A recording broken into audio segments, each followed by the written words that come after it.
First, You go for my short. Sorry, sir. Sorry. for their patience and belief in the rule of law and committing this process of law. Indeed, democracy is the only hope for the survival of this nation. And this judgment has demonstrated the efficacy and the gains of believing in democracy. We thank the court, and we thank particularly the person of the Deputy Governor of Edo State, His Excellency Comrade Philip Shaibu, for trusting in the judiciary. Thank you very much. How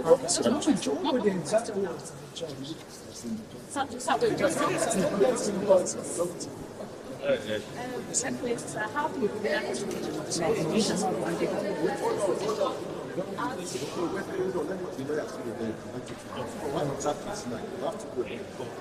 You are allowed to say something. Please. Let me say something. How do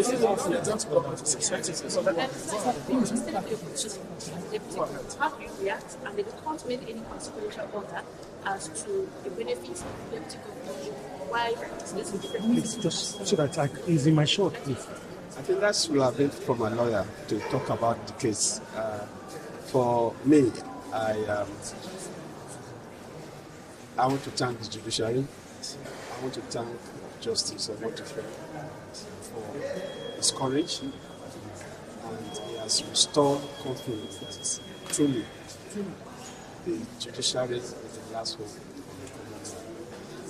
And as a common person, justice has been done. I want to thank every people and Nigerians. Everywhere I went to see this process, everybody I see, they tell me we are praying for you.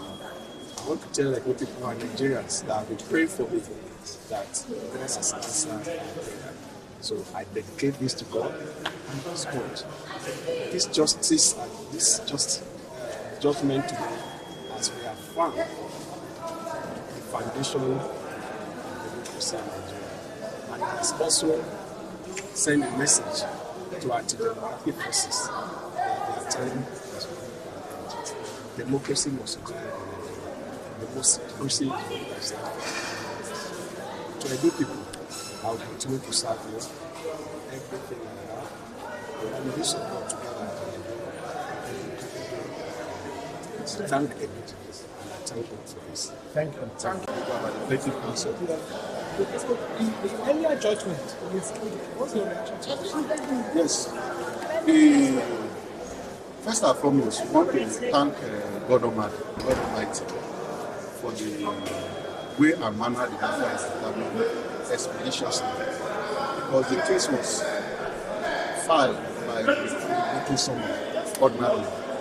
So it was not independence of the case when issues were joined on the ground that the voters card, the falsification of the voters card is a criminal allegation raised in civil matter, and it has to be resolved by calling of oral evidence.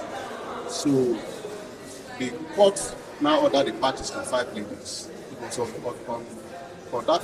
the filing of the pleadings that we were able to call oral evidence and call witnesses, then adopt our final written address yesterday, being on the 16th of July. Now the judgment has been delivered on the ground that the issue of local standard of the plaintiffs in the matter, that Honorable Aslem and Honorable Ato, the Senate, were duly participated in the PDP governorship primary election conducted on the 2nd of February in Edo State. And that they have all the local standing, they have all the rights to complain about the false information submitted by the candidate that emerged in the aforesaid primary election. But however, having resolved all the issue of the decision in favor of the plaintiffs, the court still went further to say that the requirement to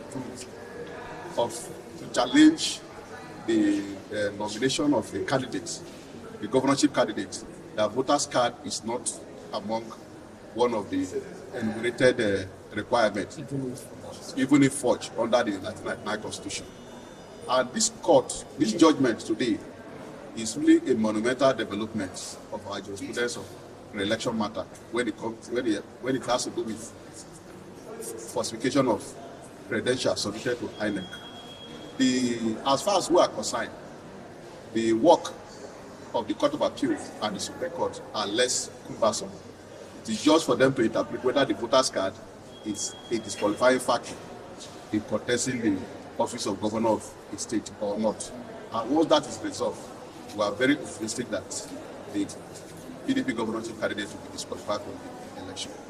On the second judgment of impeachment, we are also part of the plaintiff council, and we thank God Almighty for the judgment on the ground that you cannot use brigandage, or because somebody filed a suit in a court of competent jurisdiction to seek for the enforcement of his fundamental right, you rely on that as a gross misconduct to impeach an elected deputy governor of his state. That is in violation of section 188 of the 1999 Constitution, and that is what the court has considered. So, and we thank God for the consequential order that has been given that the plaintiff, Right Honorable Philip Shaibu'S, should be reinstated as the deputy governor of the state with immediate effect of Edo State with immediate effect. So we thank you, thank the court, and thank all the supporters and the Nigerians and the good people of Edo State. In addition to what he has said, the court also went further. The office was never vacant, and therefore there cannot be any replacement to that office. So thank you very much.